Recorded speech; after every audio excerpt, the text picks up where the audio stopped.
Nós vamos ler aí a partir do verso 41. Que Jesus lhe dê graça para transmitir para você aquilo que Ele colocou no meu coração. Podemos ler? Amém. Assentado diante do gasofilácio, observava Jesus como o povo lançava ali o dinheiro. Ora, muitos ricos depositavam grande quantia. Vindo, porém, uma viúva pobre, depositou 2 pequenas moedas, correspondente a 1 quadrante. E, chamando os seus discípulos, disse-lhes: em verdade vos digo que esta viúva pobre depositou no gasofilácio mais do que todos o fizeram, todos os ofertantes, porque todos eles ofertaram o que lhes sobrava. Ela, porém, da sua pobreza, deu tudo quanto possuía, todo o seu sustento. Até aí. Olha,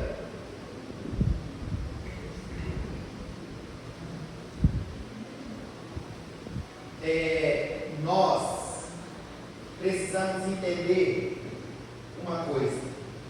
Isso precisa ficar bem claro para nós, na nossa mente. O nosso espírito, ele já está pronto. No nosso espírito isso já está resolvido. Mas isso precisa de ser resolvido também na nossa alma, que já é salva. Amém. Para que o nosso corpo venha obedecer e venha usufruir de todos os benefícios que Jesus conquistou para nós. Embora nós falamos de dinheiro, mas nunca foi sobre dinheiro e nunca será. Nunca foi. Porque a Bíblia vai dizer a respeito de governo. A Bíblia ela fala tanto de dinheiro quanto de salvação. A bem da verdade ela fala mais de dinheiro do que da salvação. E foi ao único que Jesus ele declarou como Senhor. A Bíblia vai dizer que o dinheiro a tudo responde.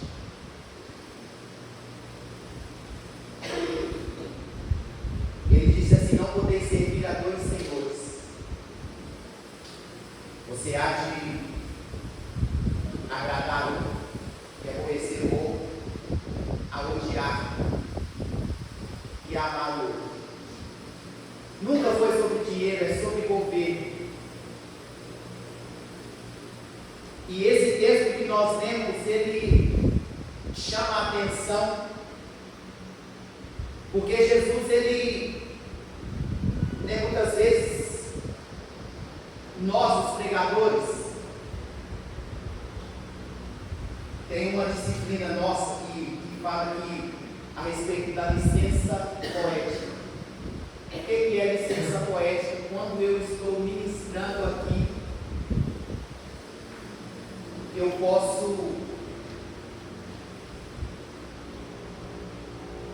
posso passear pela Bíblia, mas quando eu estou ensinando, aí é diferente. A gente tem licença poética e eu poderia até dizer assim: Jesus está passeando ali, Jesus está passeando lá, mas referência bíblica para isso a gente não tem. As referências bíblicas de Jesus no templo era ele ensinando, ele purificando o templo. Quando ele faz um chicote, ele entra no templo e começa a expulsar todos que vendiam ali, que tinha transformado a casa de Deus. E tem mais uma outra referência, mas essa de passear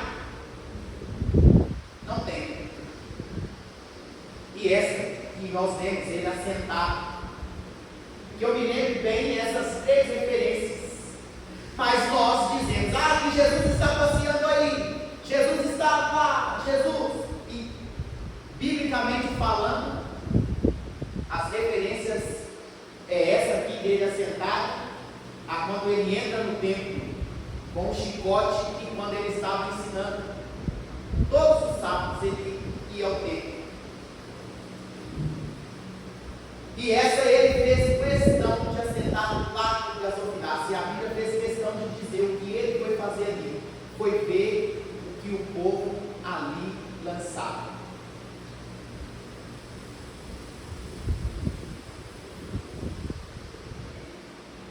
Só para você entender uma coisa. Quando lá no início, Adão ele era sozinho, era somente ele. E a palavra tinha sido dada para ele. E com isso, ele sozinho não podia se multiplicar. Então, quando Deus quis que ele se multiplicasse, Deus então deu Eva para ele. Deu para ele a esposa. Assim também é o nosso dízimo. O dízimo é o que? O dízimo é a lei, é a nossa obediência, é a nossa fidelidade a Deus. Nós não estamos dando nada para Deus, nada, nós estamos apenas devolvendo aquilo que é dele. Ele não perguntou se você queria, não perguntou.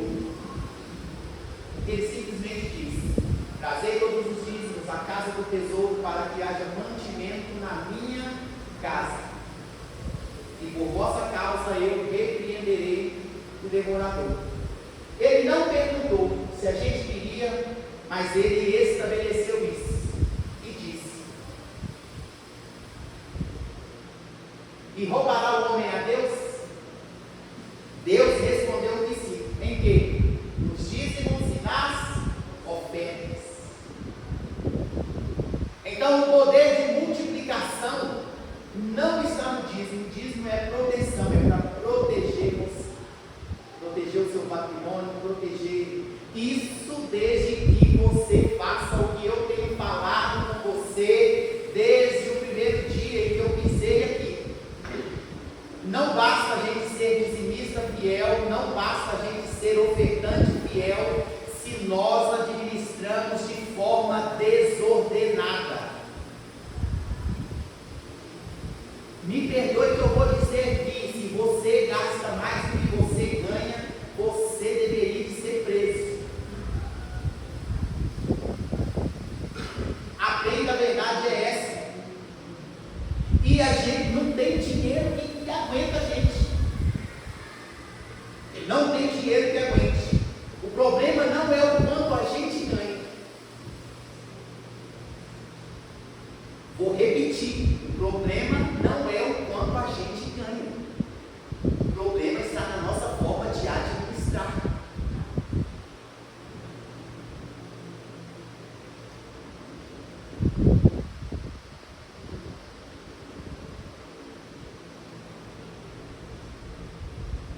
O que tens em casa? A tua serva tem um pouquinho de azeite. Tem que ter alguma coisa para multiplicar. Se não tem nada, aquele período sem nada aumenta. Vou repetir. Se não tem nada, aquele período sem nada vai multiplicar também. Glória a Deus. Então nós precisamos entender isso. Não basta a gente ser dizimista e ofertante. Não, nós precisamos administrar com responsabilidade. Irmãos, tem que sobrar. Eu vim juntando moedas. Eu juntava moedas para sobrar e eu apresento. Hoje, quando eu oro por você aqui, eu falo: Deus, o Senhor sabe, lá na minha casa, Senhor, está aqui, sobrou essas moedas aqui. Agora, lembra o que o Senhor prometeu para mim, que o Senhor ia multiplicar. Amém. Eu tinha como cobrar o que estava escrito, e é a única vez que Deus nos deixa cobrar Ele alguma coisa, reivindicar dele, com relação aos nossos dízimos e às nossas ofertas. Provai-me isso, diz o Senhor. Deus nos manda fazer prova dele. E eu falava, Senhor, ó, está aqui. E até hoje, pode acreditar, eu não deixei as moedas não ainda no quarto. Porque essa semana eu precisei de fazer um negócio e eu ia tirar todo o dinheiro da minha carteira. Porque Jesus misericórdia. O dinheiro da minha carteira ia sair todo. Eu fui lá debaixo do tapete do meu carro, peguei umas moedas que eu deixo lá, coloquei na carteira para eu poder tirar o dinheiro que eu precisava para pagar. Peguei umas moedas debaixo do tapete, falei, Jesus, ó, não está vazia não. Eu falei isso para ele, não está vazia não. Porque eu entendo isso, eu aprendi isso e eu vivo isso. Mas o que eu quero que você saiba nesta manhã é a respeito da oferta. Se você quer a multiplicação dos seus bens, você precisa rever a sua forma que você oferta. Eu fui ensinado que o meu dízimo e a minha oferta, eles precisam ser o mesmo valor. E eu aprendi isso há 25 anos, desde quando eu entrei na igreja. E eu agradeço a Deus porque eu não tive dificuldade com relação a isso. Não tive dificuldade em obedecer. Só que além de eu fazer isso, ainda tem as outras coisas que tem uns missionários que eu falo nós, mas sou eu. Tem os missionários, às vezes tem pessoas, Deus fala, ajuda fulano, dá dinheiro fulano. E eu falo para ele, Senhor, é engraçado que quando foi a minha vez, o Senhor não mandou ninguém me dar. Eu falo mesmo, o Senhor não mandou ninguém me dar. Eu andava a pé, porque eu queria ir para a igreja. Muitas vezes eu cheguei na igreja, o culto já tinha terminado. Eu entrava no saguão assim da igreja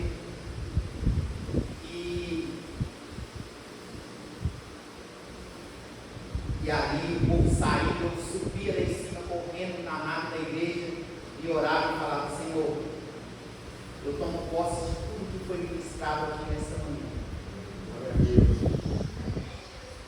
E aí eu parava lá fora, todo mundo saindo, eu encostava na parede lá de fora. E eu caladinho, só, Senhor, nunca alguém me dá um dinheiro aí para mim.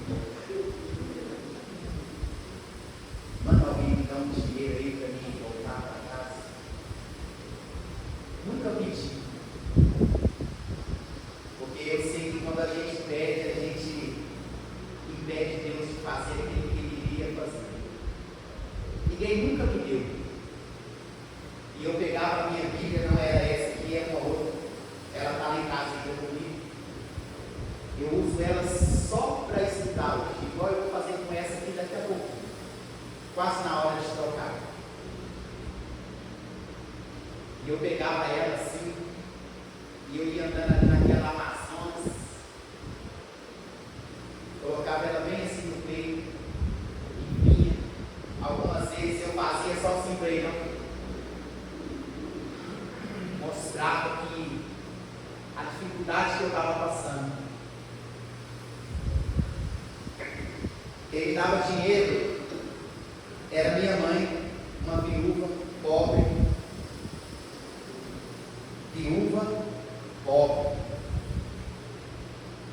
Eu nunca contei isso para ela, porque se eu contasse, é lógico que ela ainda não era crente da minha casa. Na minha casa, eu fui o primeiro a aceitar Jesus. Ela me dava dinheiro de passagem, mas eu sabia que eu tinha que dar o meu dízimo e a minha oferta. Aí eu tinha que escolher andar, ir e voltar de ônibus ou não. Eu tinha que escolher. Eu ia a pé e voltava de ônibus, ou eu ia de ônibus e voltava a pé. Porque ele era sagrado, não tinha negócio. Não tem negócio. Não tem. E olha, eu não sei quantos quilômetros tem. Vou tentar percorrer o mesmo caminho que eu fazia. Para eu ver quantos quilômetros dá. Mas com certeza era de 15 a 20 quilômetros, mais ou menos, da minha casa até lá. Saía bem cedinho. Mas eu sabia que a minha oferta ela tinha poder de mudar aquela situação. E eu, desempregado, chegou um tempo desse, dezembro agora, e eu ainda estava desempregado. E no meu projeto de vida eu falei, Senhor, eu vou colocar tudo que eu tenho no altar. E nesse dia eu fui. Um amigo meu me levou. Inclusive Jesus esteja ele agora onde ele estiver. Aquilo que ele fez comigo naquele dia, ele precisa ser retribuído. Porque o Senhor disse: aquele que, ainda que seja um copo de água fria, que der ao profeta do Senhor, de forma nenhuma ele vai perder o seu galardão. Então eu reivindico para ele agora. Aquilo que ele fez comigo naquele dia tem que ser retribuído para ele. Ele me levou lá na igreja.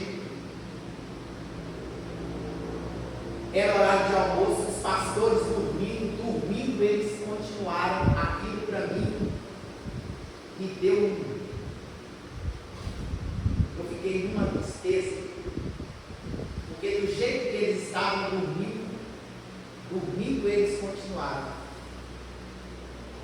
Mas eu fiz aquilo que eu tinha proposto no meu coração. Eu falei: Senhor, agora o negócio é o seguinte: eu não sei fazer nada. Não sei fazer nada. Eu preciso trabalhar. Não sei aonde eu vou procurar. Vamos fazer um negócio. O serviço vai ter que vir aqui na minha porta.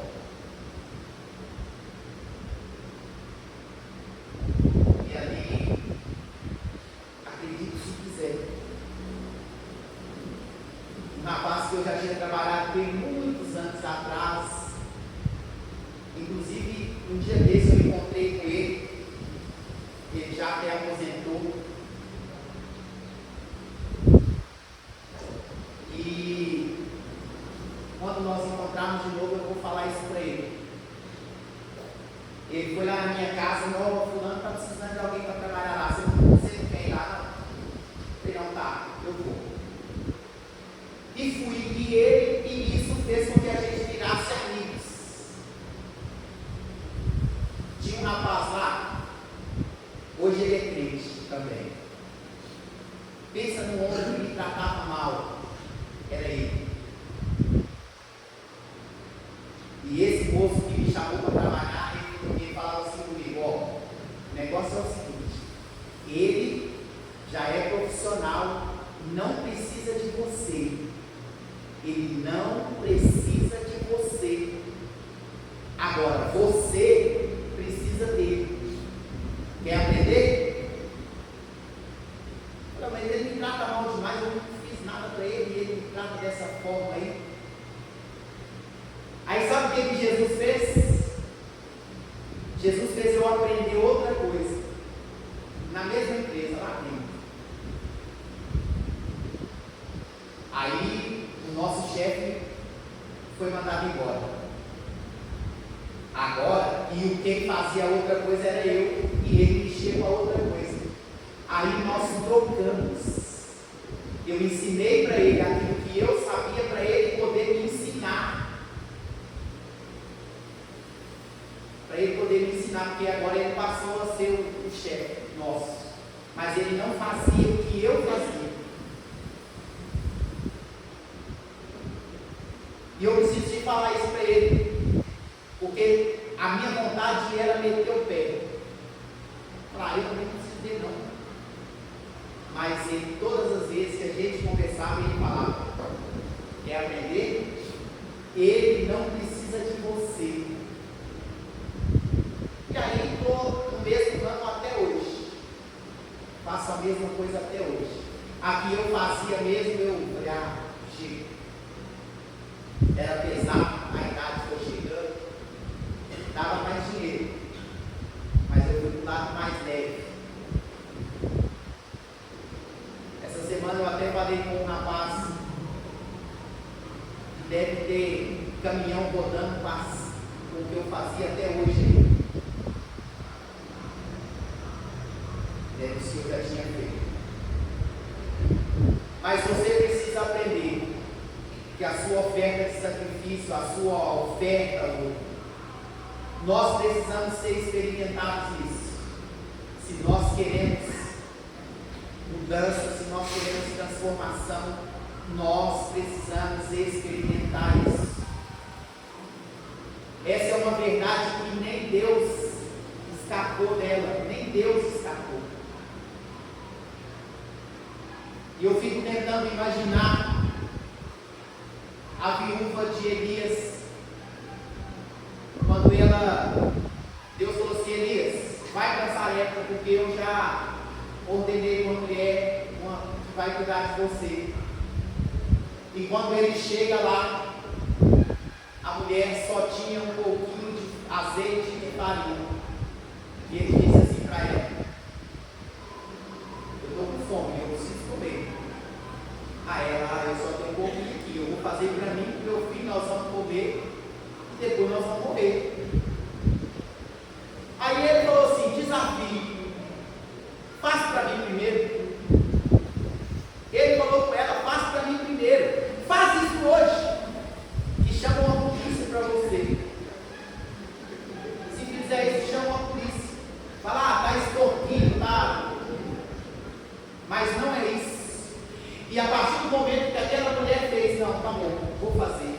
E ela fez, ele comeu, e aí ele liberou a palavra profética para ele. Ele disse: enquanto não chover, enquanto não tiver azeite, o azeite não vai acabar, e nem a farinha. E nem a farinha. Ao contrário, também teve a outra, a de Eliseu. Só que a Bíblia vai dizer que a de Eliseu ela era rica. E aí ela conversa com o marido dela, fala assim: amor, tenho observado aquele moço lá, pensei que ele é um homem de Deus. Vamos fazer o seguinte: vamos construir uma casa aqui, um quarto, vamos construir um quarto aqui para ele. De forma que quando ele vier em viagem, ele coma, ele beba, ele descanse. E aí, ela colocou lá no quarto dele uma cama, uma mesa, uma cadeira e um candeeiro, ou a menorá. Cama para quê? Para descansar. Mesa, cadeira, projetos. Projetos para você projetar, para você ali colocar tudo aquilo que você tem em mente, aquilo que Abacuque disse: escreve a visão, porque certamente virá e não tardará. Ó, essa visão se apressa para o fim, ou seja, se apressa para o cumprimento dela. Escreve grande, para quem possa ler, até quem passar correndo. Então nós não precisamos ter medo disso. Eles podem até invejar você, podem acontecer isso. A inveja, ela não tem poder de bloquear você. Lembra lá de Isaac, a Bíblia vai dizer que os filisteus lhe tinham inveja e por isso lhes entulhavam os poços. E ele ia e cavava outro poço. Foi Ezequiel, Sitna e Reubote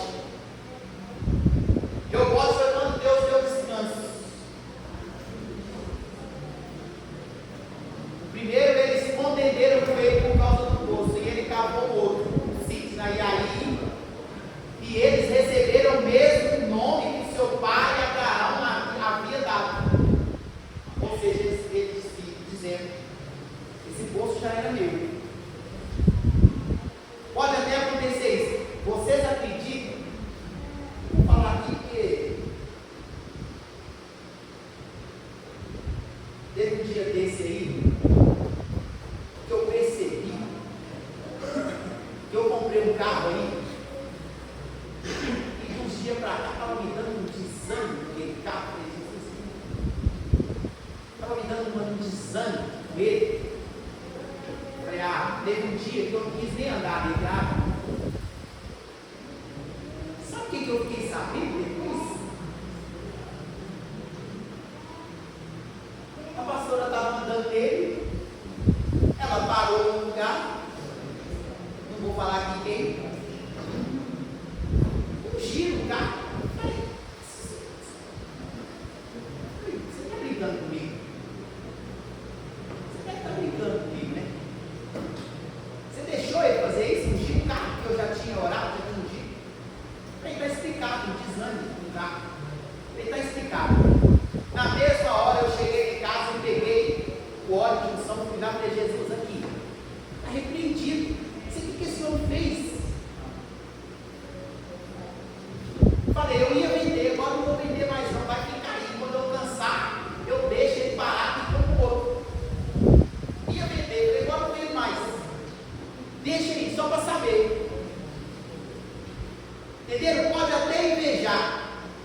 até invejar você, mas só consegue bloquear você. E eu não sabia disso. Eu falei, não vou andar nesse carro hoje não. Eu andei porque eu trabalho todo dia, andei nele, mas não andei nele, no outro. Podem até invejar você, mas não conseguem te bloquear, não conseguem parar você.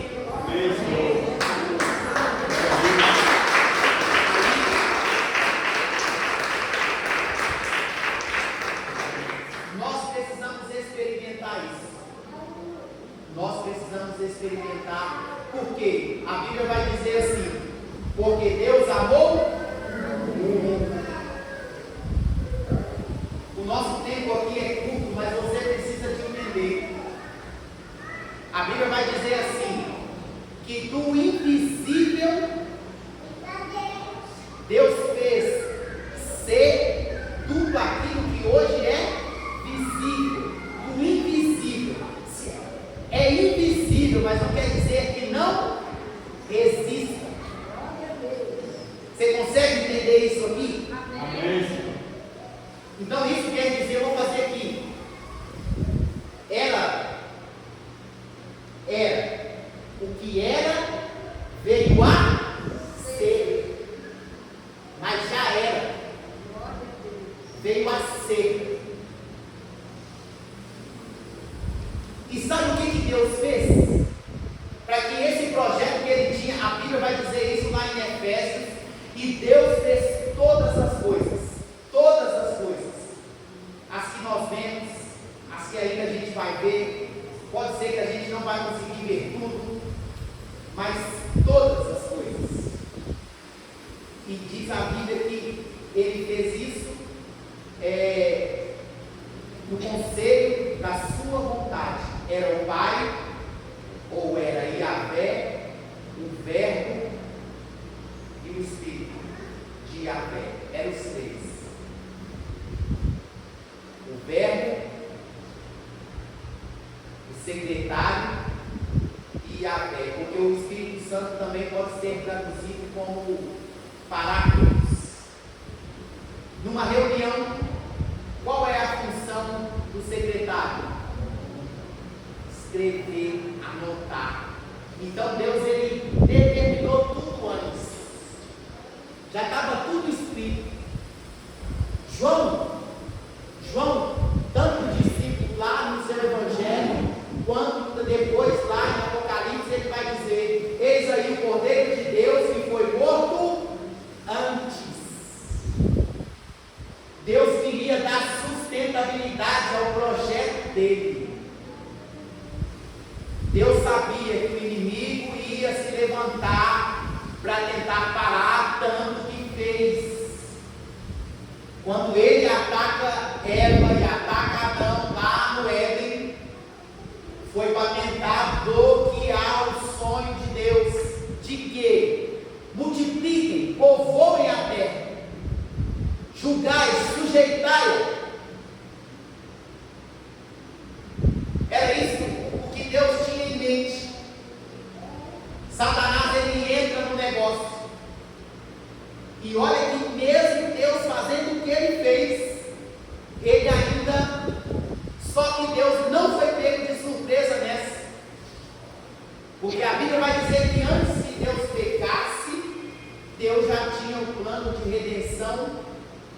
Pronto. Quando Deus faz Eva, Deus não fez Eva pensando exclusivamente em Adão. Deus fez Eva para ele, para suprir uma necessidade de Adão. Mas Deus fez Eva para ele. Foi para ele.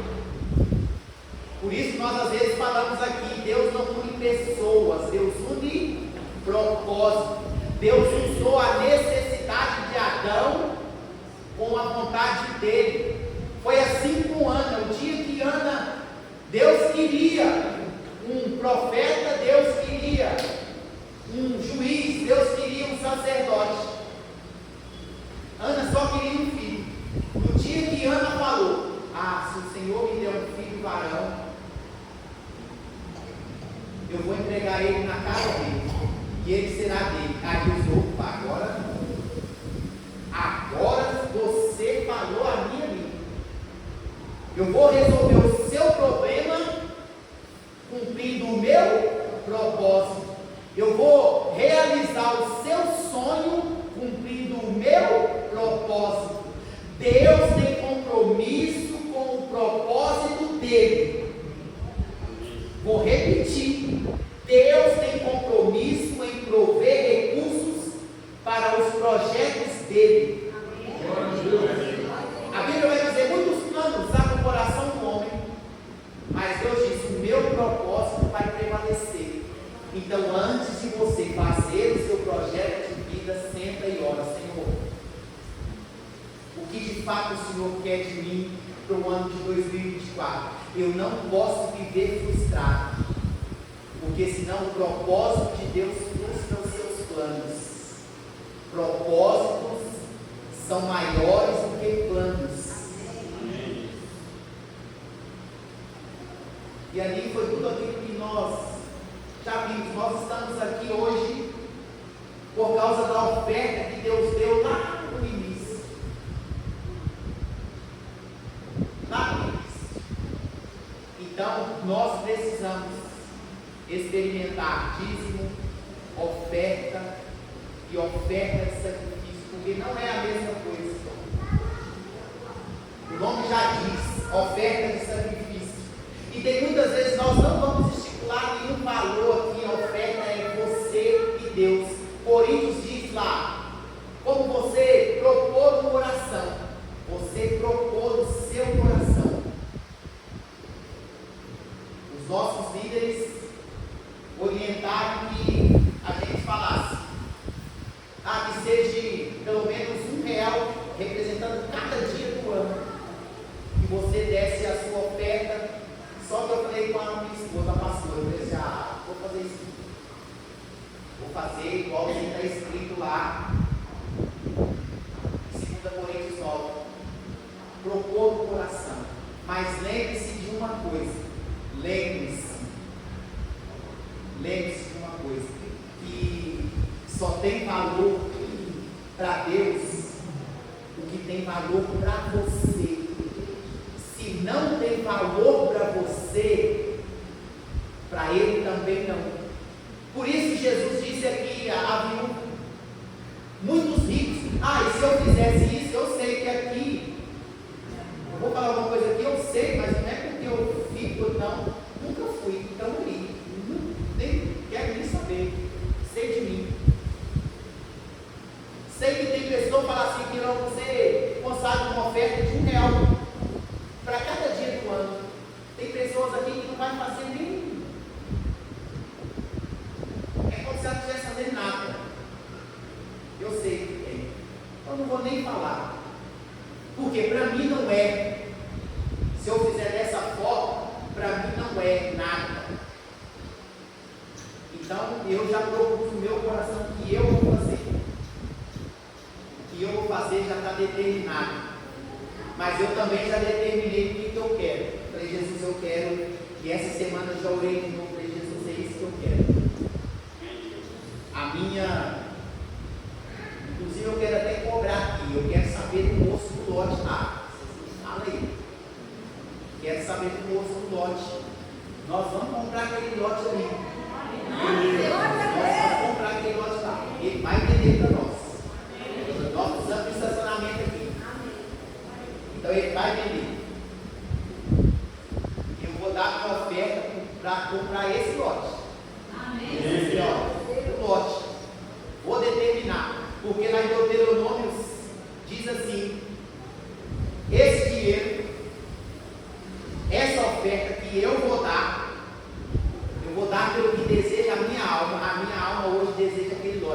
porque eu tenho problema com garagem